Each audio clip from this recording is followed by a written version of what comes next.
요한복음 8장 1절부터 11절까지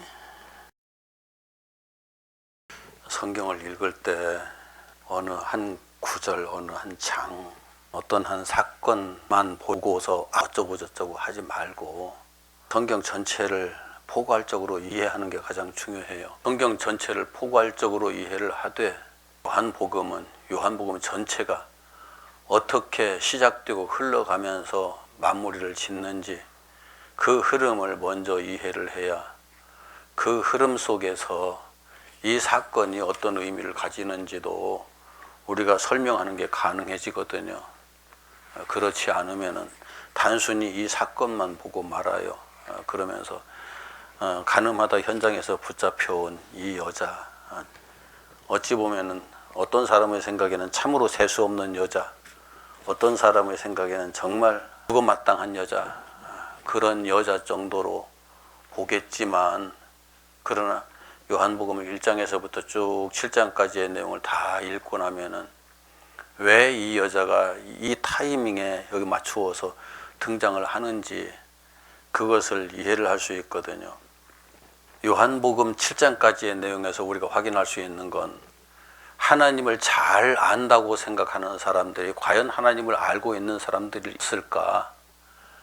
이스라엘 백성 중에서 하나님을 잘 안다고 하는 사람들, 특히 여기에 보면은 서기관과 바리새인들이 음행 중에 잡힌 여자를 끌고 와서 서기관과 바리새인들을 지금 먼저 말하고 있어요. 서기관 하면은 하나님의 말씀을 거의 딸딸 외다시피 하나님의 말씀에 대해서 정통한 사람들이에요. 바리새인들은 율법에 정통한 사람들이에요. 거의 같은 얘기지만 율법에서 1.1획이라도 누군가 다르게 말하면 그거 잘못됐다는 것을 바로 지적하고 그 말씀대로 살기 위해서 진짜 몸부림치는 사람들이거든요. 쉽게 말하면 서기관은 모세오경을 한자도 빼놓지 않고 달달 외우는 사람들이다라고 생각하면 되고요. 바리새인들은 모세오경에 기록된 하나님의 말씀을 한마디도 놓치지 않고 지키려고 애쓰는 사람들이다. 그렇게 이해를 하면 돼요. 그 사람들이 간음하다가 현장에서 발견된 여자를 잡아가지고 예수님께 왔어요. 그러면서 예수님한테 선생님, 모세가 우리들에게 가르치기는 이런 사람을 돌로 쳐서 죽이라고 말했습니다.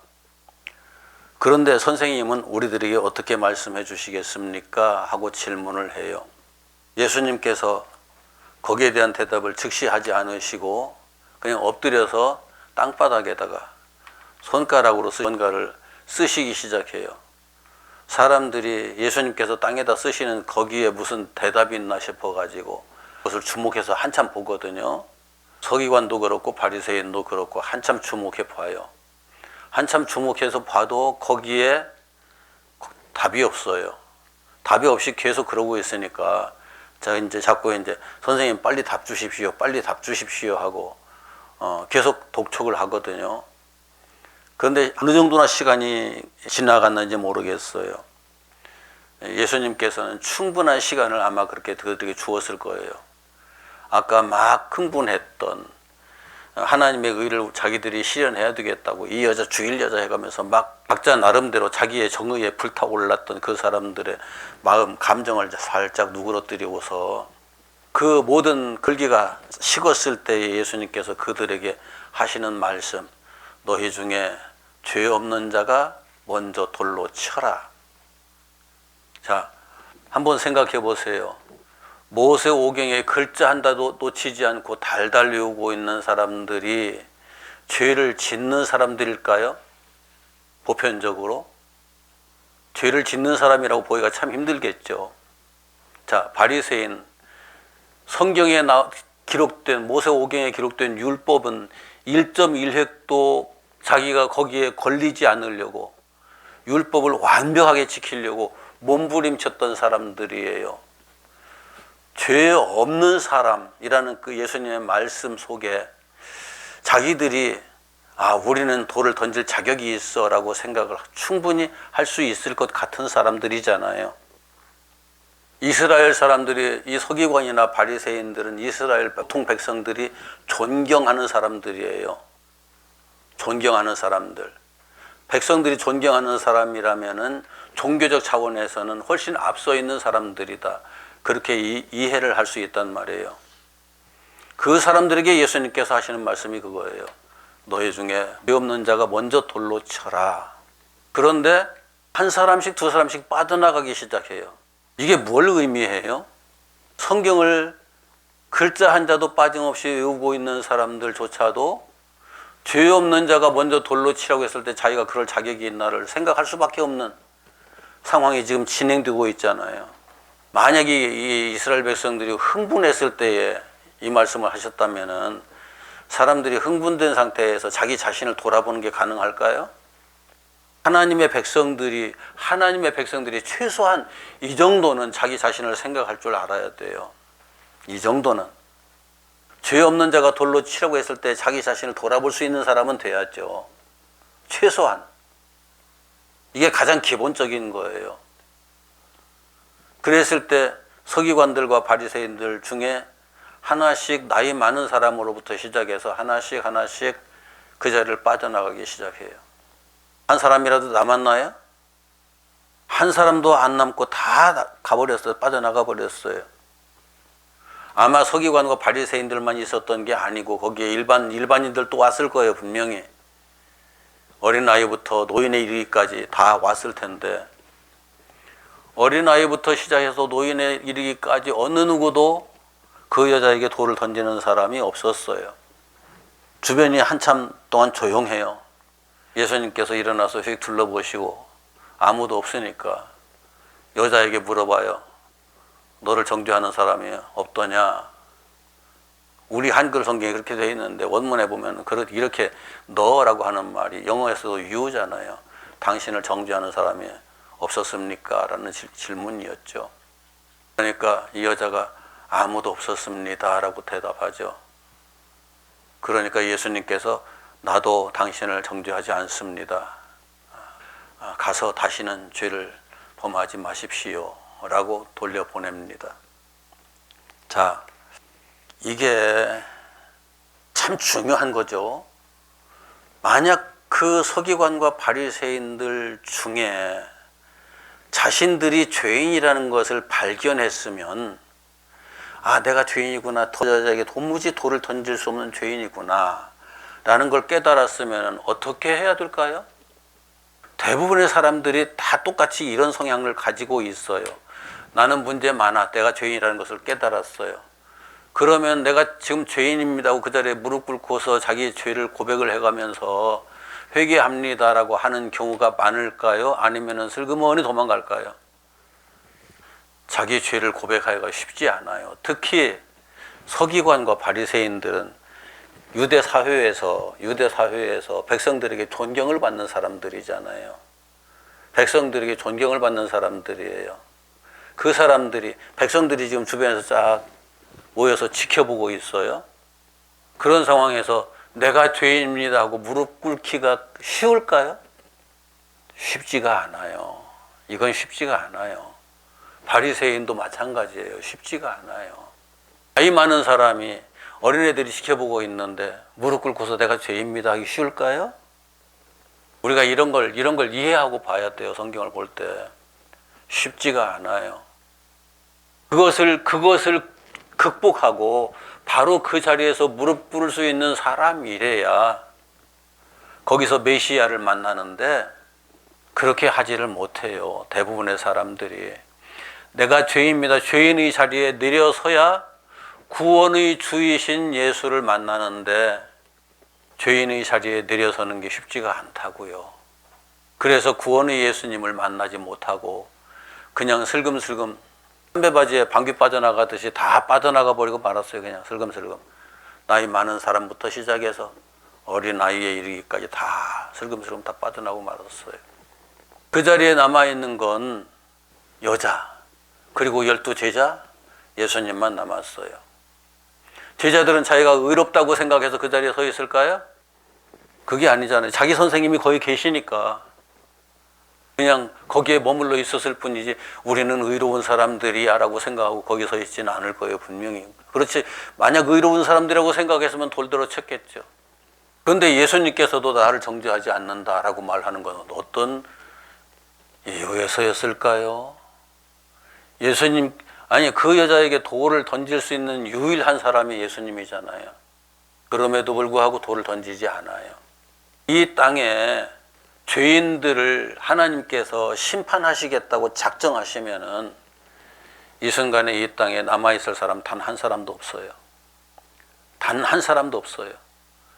금방 태어난 아기라고 해도 이미 그 속에 같은 속성, 죄와 사망의 속성을 고스란히 가지고 태어나기 때문에 어쩔 수가 없어요.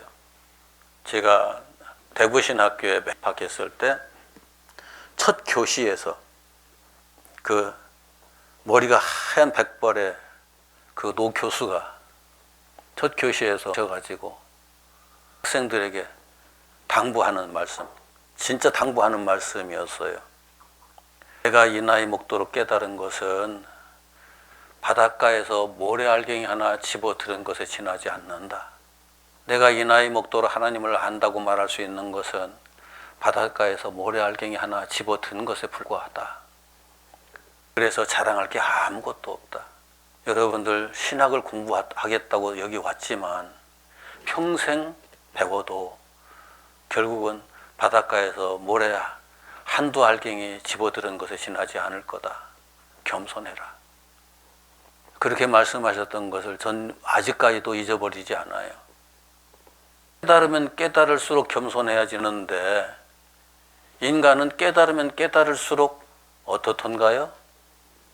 무언가 한 가지 남다른 걸 내가 보았다, 가졌다, 무엇인가 남다른 무엇이 지금 나에게 왔다. 자기도 모르는 사이에 어깨가 쫙 올라가요. 목이 뻣뻣해져요. 그러면서 다른 사람들 이렇게 낮춰봐요. 내가 아는데 저 사람은 몰라. 그때부터 무시하기 시작해요. 너 나 할 것 없이 다 그래요. 이게 서기관과 바리새인 대표적인 사람들이에요. 그런데 하나님 앞에서 이 사람들, 하나님 앞에서라고 하는 그 순간에 겸손해져요. 예수님께서 너희 중에 죄 없는 자가 먼저 돌로 쳐라는 전제가 있어요. 하나님 앞에서예요. 죄는 사람 앞에서 말하는 게 아니에요. 하나님 앞에서 말하는 거예요. 이스라엘 백성들의 의식 속에서 죄라고 말할 때는 사람 앞에서의 죄가 아니에요. 하나님 앞에서의 죄예요. 하나님 앞에서 자기 자신을 돌아보면서 죄 없는 자가 먼저 돌로 쳐라. 누가 하겠어요? 이미 성경에 의인은 없나니 하나도 없다고 선언해 놨잖아요. 모르는 사람 없어요, 아무도. 그런데 성경에 선언해 놓은 것을 공감하지 않을 존재도 없거든요, 인간 중에서는. 어떤 인간이 되었든지 간에. 그래서 내가 죄인이라는 것을 깨달았어요. 죄인이라는 그 사실을 깨달았는데 그 다음 하는 행동이 중요한 거죠. 베드로가 예수님을 만났을 때 예수님께서 깊은 데 가서 그물을 내리라고 했거든요. 깊은 데 가서 그물을 내렸어요. 예수님이 배를 잠깐 빌려 쓰시고 나서 그 배싹 주시려고 깊은 데 가서 그물 내리라고 했는데 깊은 데 가서 그물 내렸어요. 이제 어부가 물고기 잡는 걸 모르겠어요. 예수님께서 그렇게 하라니까 말씀대로 순종하겠습니다 하고 그물 내려가지고 잡아 올리니까 두 배에 가득 채우고도 남을 정도로 그렇게 물고기가 많이 잡혔어요. 그 순간에 베드로가 제가 예전에 한 말이 있어요.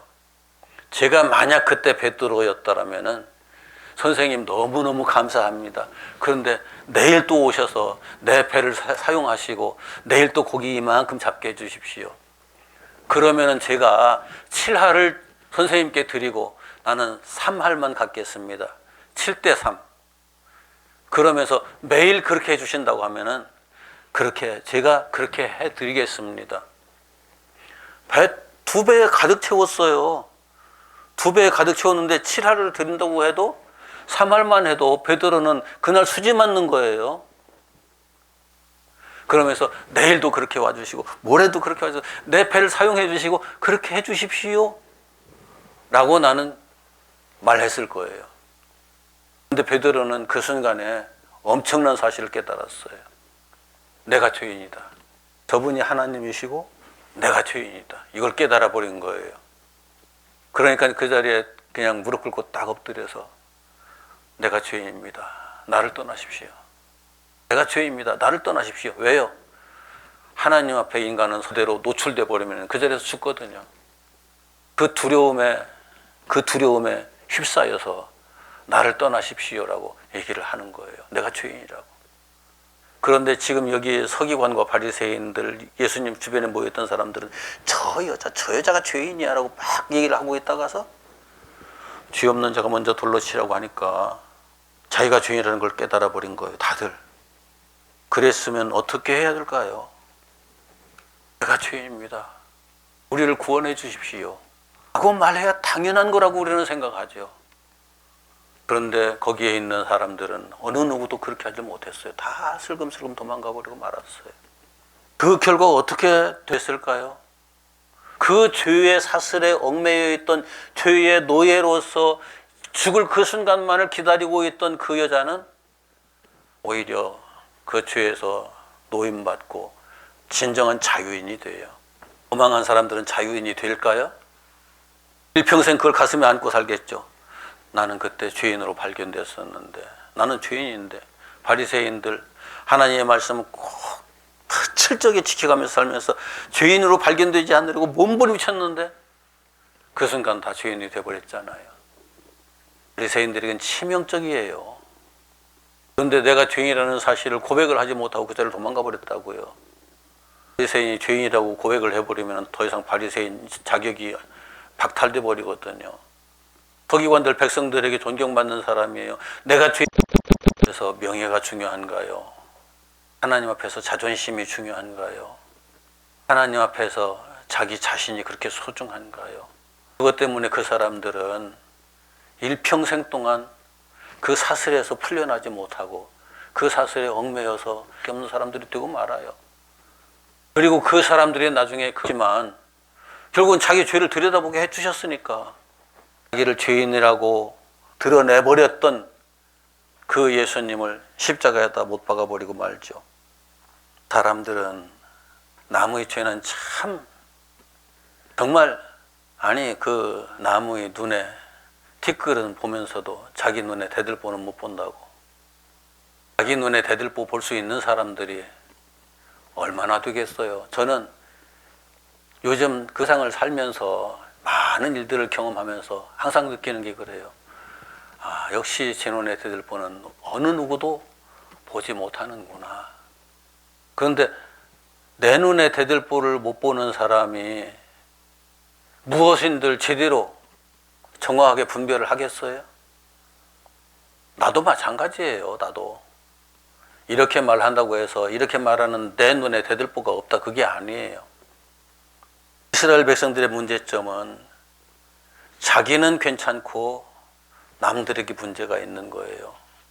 이스라엘은 괜찮고 이스라엘 밖에 있는 다른 민족들은 문제가 심각한 거예요. 저 녀석들은 전부 다 나중에 지옥불의 땔감이고 자기들만이 하나님 나라에서 영원히 살 수 있는 존재들이라는 생각 속에 빠져 있는 거예요. 그런데 성경이 맨 처음 창세기 3장 봅시다. 창세기 3장 9절 같이 읽습니다. 시작.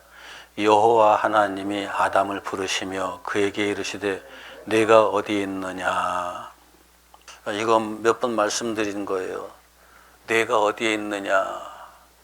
우리는 그 번역을 하다 보니까 어쩔 수 없이 단어 하나가 가지고 있는 의미 중에서 성경을 번역하고 있는 사람의 마음에 이렇게 딱 잡히는 그 단어 하나만을 취해서 번역을 해요.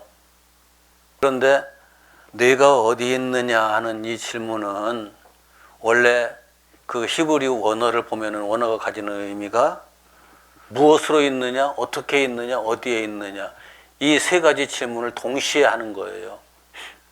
어디에 있느냐만 하면 가장 약한 것 하나만 끌어다 썼어요. 근데 이건 가장 누구나 쉽게 이해할 수 있는 단어거든요. 어디에 있느냐.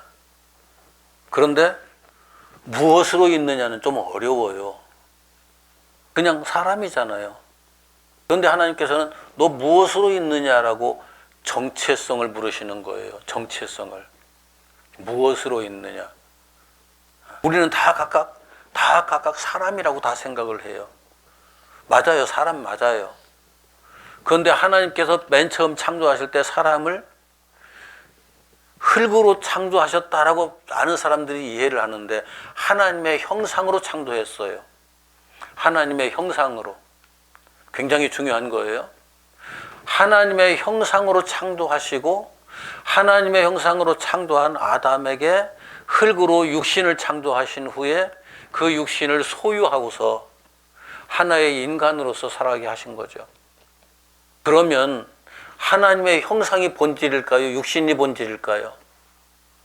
흙으로 된 육신은 저 뒤에 가서 보세요. 그 뒤에 가서 아까 봤던 3장 아까는 9절 봤잖아요. 이제 19절로 갑시다. 19절 같이 읽읍시다. 시작. 내가 흙으로 돌아갈 때까지 얼굴에 땀을 흘려야 먹을 것을 먹으리니 내가 그곳에서 취함을 입었음이라. 너는 흙이니 흙으로 돌아갈 것이니라 하시니라. 하나님의 형상이 죽어버리는 아담에게 너는 그냥 흙덩이에 불과해. 그러니까 이 땅에 내가 시간을 다 보낸 후에는 당연히 흙으로 돌아가는 게 맞는 거야. 너는 흙이니 흙으로 돌아가. 그렇게 말씀하시거든요.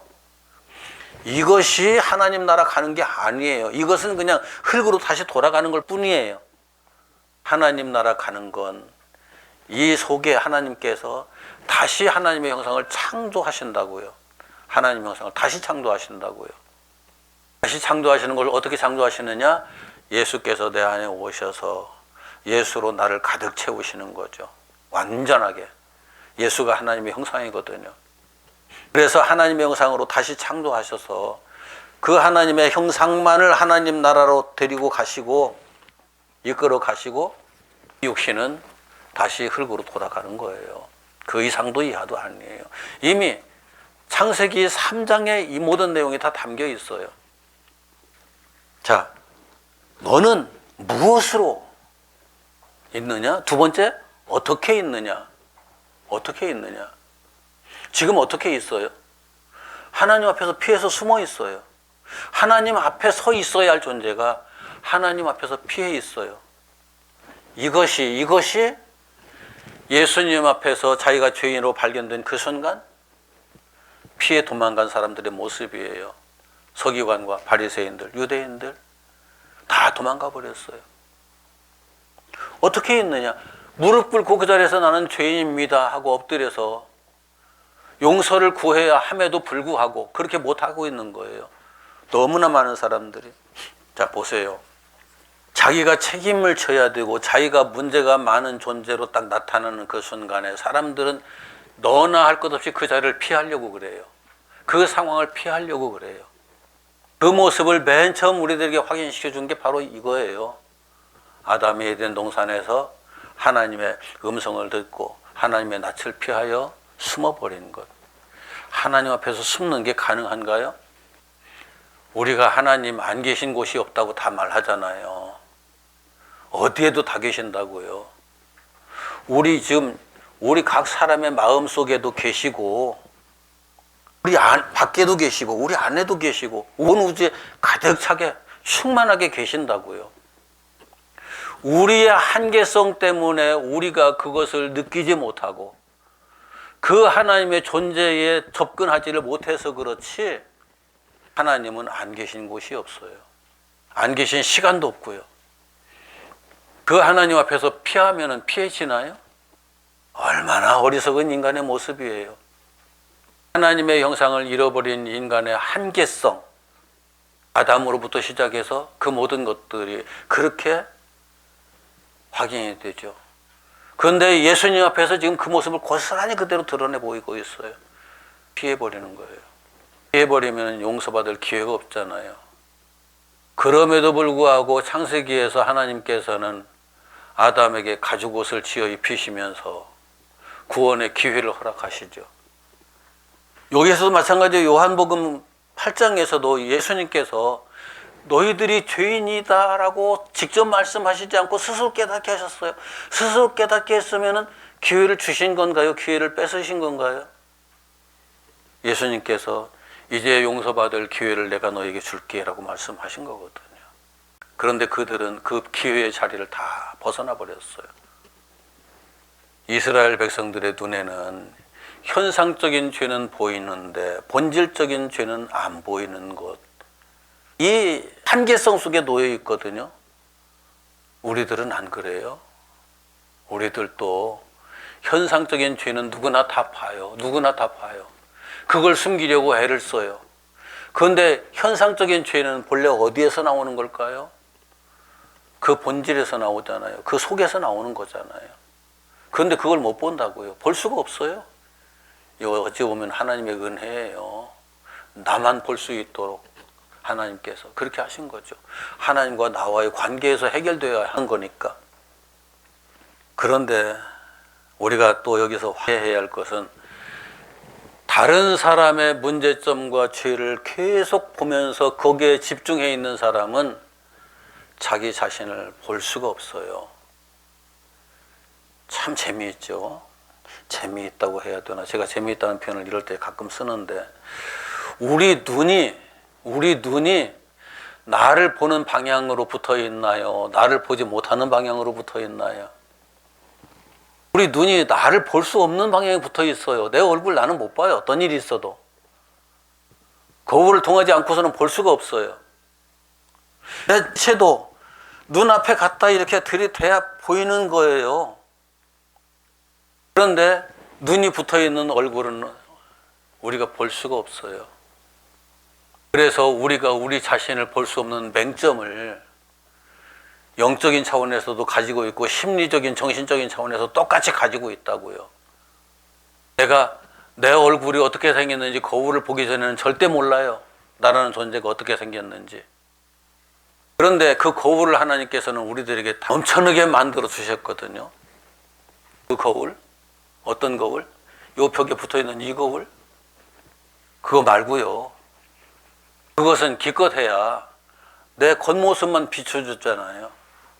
내 거울을 볼 수 있는 건 주변의 사람들이에요. 나에게 가장 가까이 있는 사람 딱 보면서 그 사람에게 문제점이 보이는 그 순간에 아, 저 문제 나에게도 있어 라고 볼 수 있는 사람이 눈을 제대로 뜬 사람이에요. 그 사람에게만 문제점이 있어 라고 보이는 사람은 자기를 보는 눈이 감겨져 있는 사람이에요. 주님께서는 자기 자신을 돌아볼 수 있는 기회를 그렇게 거기 있는 사람들에게, 서기관과 바리새인들에게 주셨다고요. 그런데 그들은 도망치듯 예수님 앞에서 다 벗어나 버리죠.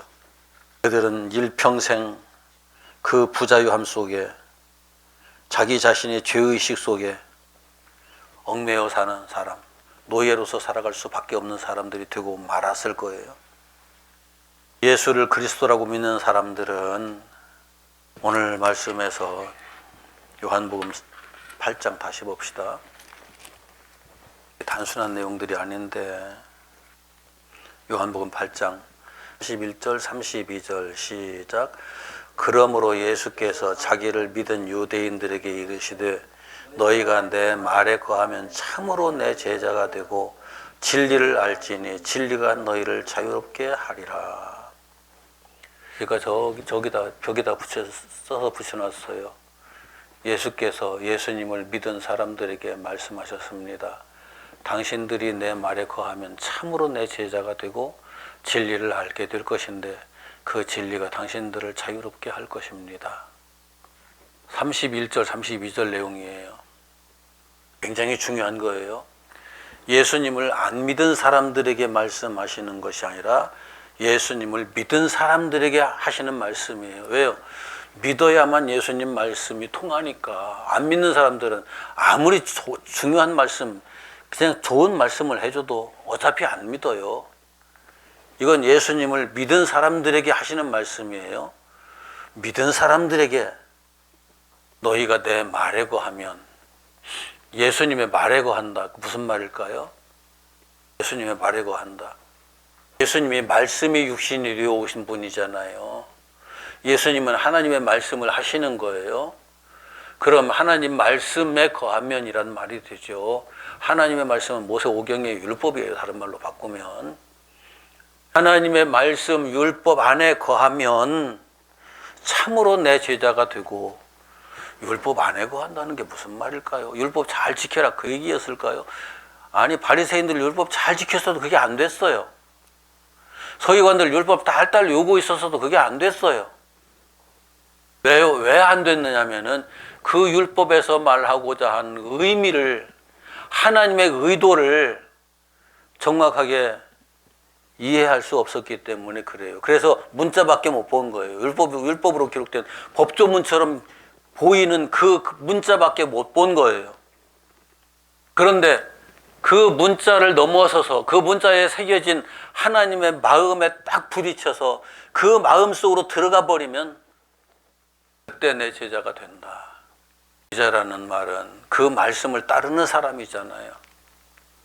하나님의 말씀을 따르는 사람이 하나님의 제자거든요. 하나님의 아들이라고도 하고 하나님의 제자라고도 하고 하나님의 백성이라고도 하고, 어떤 면에서 폭넓게 보면 다 같은 의미예요. 예수님의 제자가 되면 진리를 안다고 했어요. 예수님의 제자가 되면 진리를 안다. 예수님의 제자가 되지 못하면, 말씀 안에 거하지 못하면 진리를 모른다. 그 얘기잖아요. 진리, 참된 이치, 이걸 다른 데서는 도라고도 얘기를 해요. 법이라고도 얘기를 하고요. 한글에도, 한글 성경에 똑같이 그렇게 되어 있어요. 도, 법, 같은 말이에요. 말씀 다 같은 말이에요. 진리 같은 말이에요. 그런데 올바른 이치를 안다. 올바른 이치. 하나님의 말씀 안에 거하면, 말씀을 지키는 사람이 아니라 그 말씀 안에 들어가면은 진리를 보게 된다는 거죠. 무슨 진리? 원리, 원칙, 법, 기준 등등 등등. 이것도 이제 이렇게 말로 그렇게 얘기하다 보면은 본래 거기에 담겨 있는 의도를 우리들이 정확하게 보지 못하는 이상한 일이 또 발생해요. 그걸 제대로 알려면은 모세오경을 전체적으로 이렇게 보고서 거기에서 가장 중요한 핵심적인 걸 보려면 딱 끌어올려가지고, 와, 이게 이렇게 돼야 되는데, 바로 그 얘기거든요. 하나님의 마음이에요. 하나님의 마음. 하나님의 마음을 내가 가지고 있으면은 우리 보편적인 인간에게는 어떻게 그 마음, 하나님의 마음에 내게 딱 들어오는 순간에 어떻게 반응하느냐면은 저놈도 죽일 놈이고 저놈도 죽일 놈이고 저놈도 죽일 놈이고 세상 모두 다 죽일 놈들로 바뀌어버려요. 우리 보편적인 인간이 하나님의 마음을 가지게 되면은. 그러나 그 하나님 속에 들어가서, 진리 속에 들어가서, 말씀 속에 들어가서, 예수 안에 들어가서 예수님의 제자가 되면은 저놈이 죽일 놈이 아니라 내가 죽일 놈이다. 내가 죽일 놈이다. 내가 죽일 놈이다. 이렇게 되는 거죠. 이렇게 바뀌는 거예요. 그래서 진리 속에 사는 사람들은 시간이 지나면 지날수록 겸손해져요. 낮아져요. 자꾸 낮아져요. 바울 사도처럼 내가 죄인 중에 괴수다라고 고백을 할 수밖에 없었던 바울의 그 모습처럼, 자기의 제자이면서 자기의 영적 아들과 같은 디모데에게 내가 죄인 중에 괴수야 라고 바울은 고백을 했거든요. 그만큼 낮아진다고요. 그런데 오늘날 예수 믿는 사람들이 왜 그렇게 교만한지 난 모르겠어요. 세상은 다 그냥 뒤집어 엎어서 때려 다 잡아야 될 그런 것들이고, 나는 예수 믿으니까 구원받을 사람이고, 이게 하나님의 뜻이었을까요? 아니에요. 나는 구원받은 사람이 아니라 앞으로 구원받아야 할 사람이기 때문에 나는 죄인인 거예요. 이런 부분들을 제대로 이해를 못하고 오늘 이 요한복음 8장에서 이런 내용들을 기록하고 있는 이유가 뭐냐면은 1장에서 7장까지 아무도 예수님을 제대로 알아보는 사람이 없어요.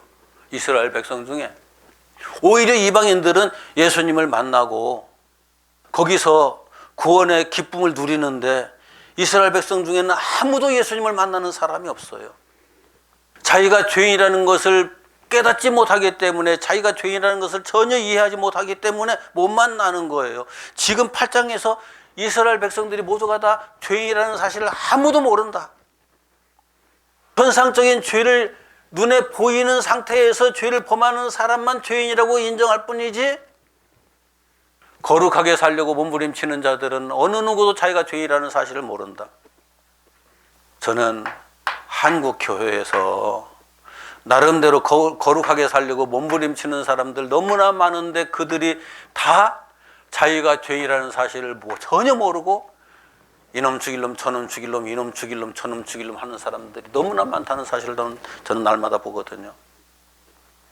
지금 예수님께서 자느마다 현장에서 붙잡혀온 그 여자를 보고 서 있는 그 서기관과 바리새인들과 똑같은 모습으로 지금 다들 서 있어요.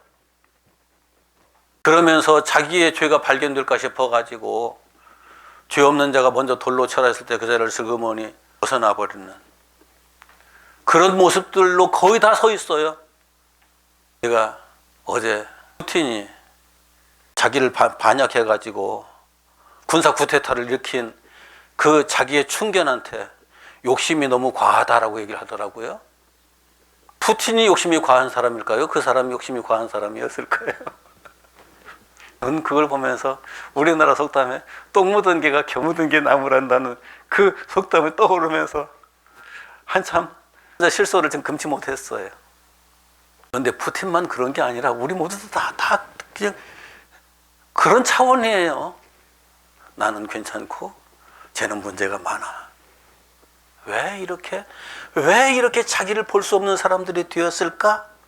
9장으로 넘어가면서 너희들은 다 소경들이기 때문이야. 눈이 멀었기 때문이야.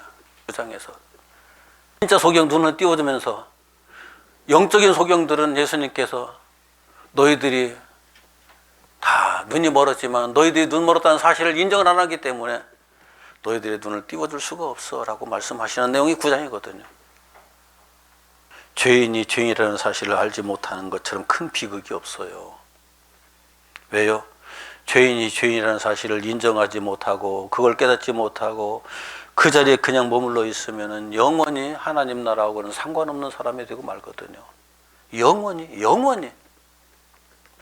이 성경에 기록될 당시까지만 해도 유대인, 바리새인, 서기관 이 사람들이 자기의 죄의 문제를 들여다보지 못하는 사람들로 이렇게 딱 기록되어 있지만 지금도 똑같아요. 지금도 모든 예수 믿는 사람들이 이상하게 자기의 죄의 문제에 집중하지를 못해요. 안 해요. 제가 어렸을 때 신앙생활 시작했을 때 60년대 70년대 초까지 한국 교회는 참 집회할 때마다 회개하는 사람들이 참 많았어요. 그때 부흥 집회, 사경회 집회 하면서 정말 가슴 두들기면서 회개하는 사람들이 참 많았어요. 내가 죄인입니다 하고. 그런데 강단에서 설교하던 목사님도 설교하다가 내가 죄인입니다 가슴 두드리면서 회개하고 그랬었거든요. 그런데 요즘 그런 현장을 보기가 너무너무 힘들어요. 너무너무 힘들어요. 너무나 의인들이 뒤에 있어요. 바리새인 서기관들이 다 뒤에 있어요. 과거 유대인들과 같은 모습이 다 되어 있어요. 왜요? 자기를 볼 줄 아는 눈이 멀어버렸기 때문에. 그리고 10장에 넘어가면은 그들은 내 백성이 아니기 때문에 그렇다. 아주 치명적인 말씀을 하셔요.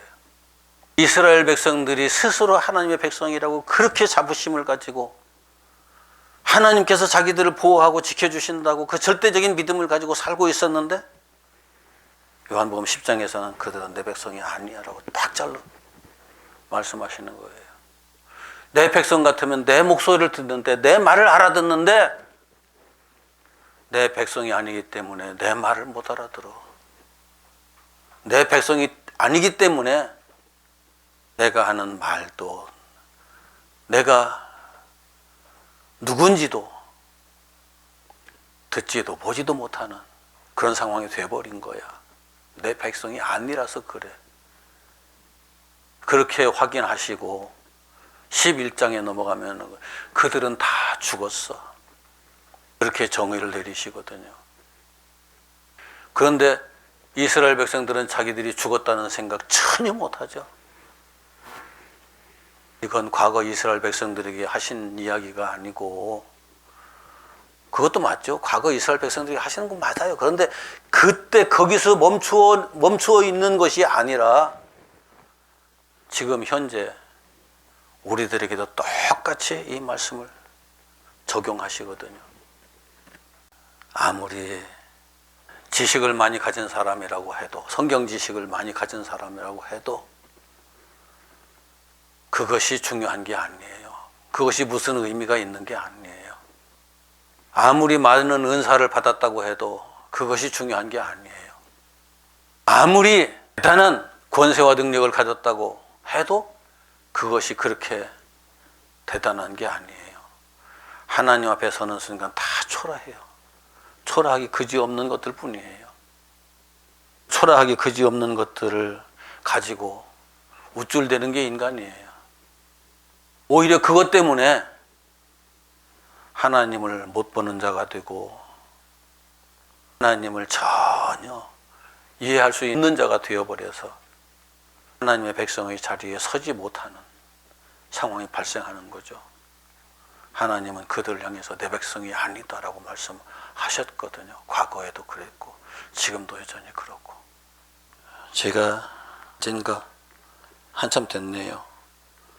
요한복음을 쭉 주일날마다 설교를 하고 나니까 어떤 분이 요한복음을 보니까 목사님께서 설교하신 내용 다 전부 다 기억나요 그러더라고요.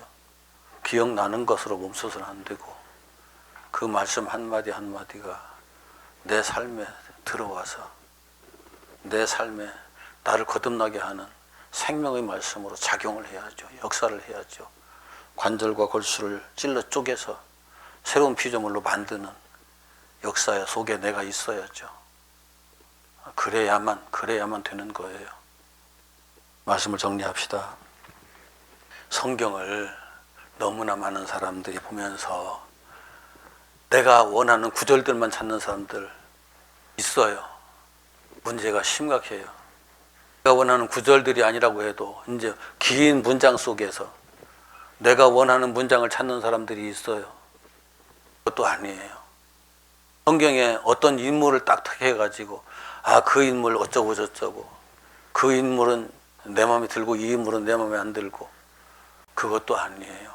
그 모든 것들을 다 통틀어서 하나님께서 하시고자 한 말씀의 그 의도, 그것을 기록하신 하나님의 마음, 그 마음을 들여다볼 줄 아는 사람이 진리를 아는 사람이 되는 거예요.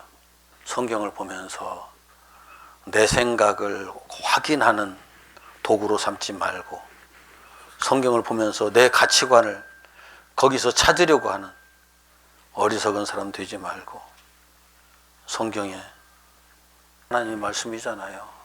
하나님을 만나면 돼요. 그 말씀이 육신이 되어 오신 분이 예수님이잖아요.